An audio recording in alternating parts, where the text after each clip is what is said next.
Today we're diving into a story that's, well, it's pretty powerful. It's about a promise that citizens made to their country, and how the system, in turn, seems to have forgotten its end of the deal. You see, this isn't just an energy crisis. It goes way deeper. It's a crisis of accountability.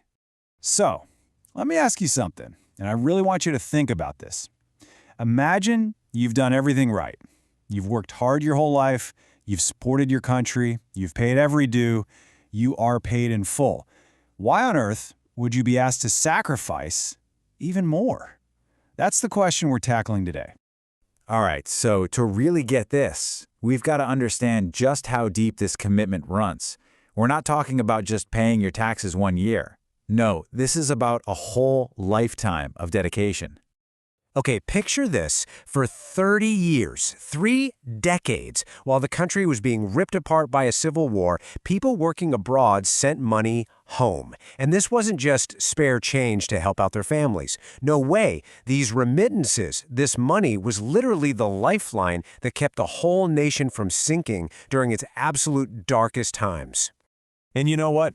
That dedication didn't just stop when they retired. Not even close.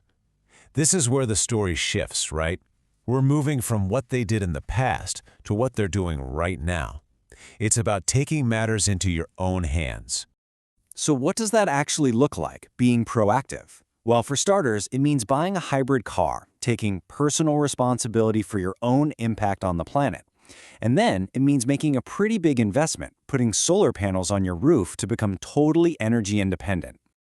And get this, the result of all that? A big fat zero. That's exactly how much this household owes the electricity company.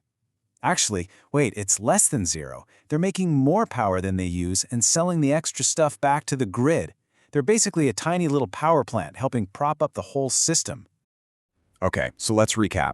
You've got someone who's given decades of their life and money to their country, and now they're literally helping power the country's grid. You'd think that'd be a good thing, right? Well, this is where the story gets kind of frustrating, because what happens next just makes no sense. So after all of that, the system turns around and asks these exact same people to do their part by turning off their fans and lights. I mean, you can just feel how ridiculous that is, right? How can you possibly ask someone who is producing energy to conserve more to save the system they're already propping up? It's just wild. And here's the real kicker. This isn't the 1980s anymore. The time for asking everyday people to just tighten their belts is long gone. People have already sacrificed. They've already been through war and financial chaos. That story is over. It's time for the focus to change. So, okay, if the people have done their part, then where's the problem?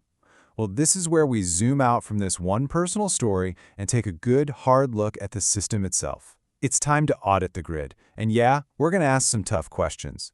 And look, this next part is really for everyone, but especially if you're out there thinking, well, if everyone just used a little less power, we wouldn't have this problem. I get it, but maybe, just maybe, instead of pointing the finger at the public, it's time to look at the system and ask a really simple question. Why? All right, audit time. Question 1. Why are we constantly switching from cheaper stuff like coal to really expensive diesel to make power? Can someone explain the math on that one? Because it doesn't add up. Question 2. We hear about these huge, multi-million-dollar energy deals being signed. Where's the transparency? Who's actually getting these contracts, and are we sure it's the best deal for the country?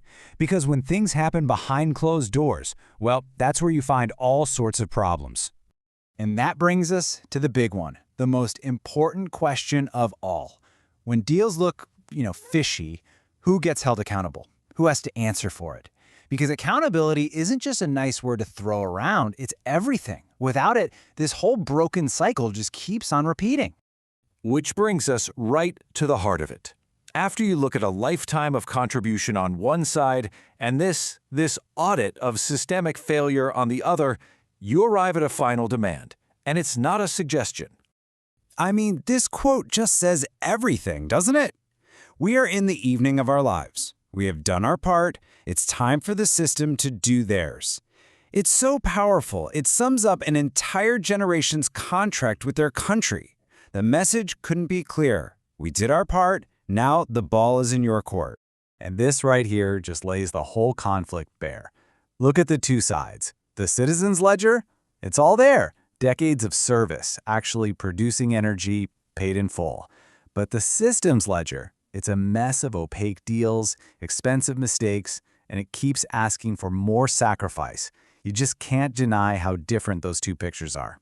So, remember that question we started with? Why are you being asked to sacrifice more? Well, here's the answer. You shouldn't be. The era of asking the public to pay for the system's mistakes is over. The time for demanding accountability has just begun. The demand is simple: accountability, not austerity. Hey, thanks so much for sticking with us through this explainer. I know it's a complex topic, but it's also a really personal one. If you want to dive into more analyses like this, you know where to find us, right back here at King's Academy. But now we really want to hear from you. Does any of this sound familiar? What does accountability actually look like in your eyes? Drop your thoughts in the comments below. We promise we read and reply to every single one.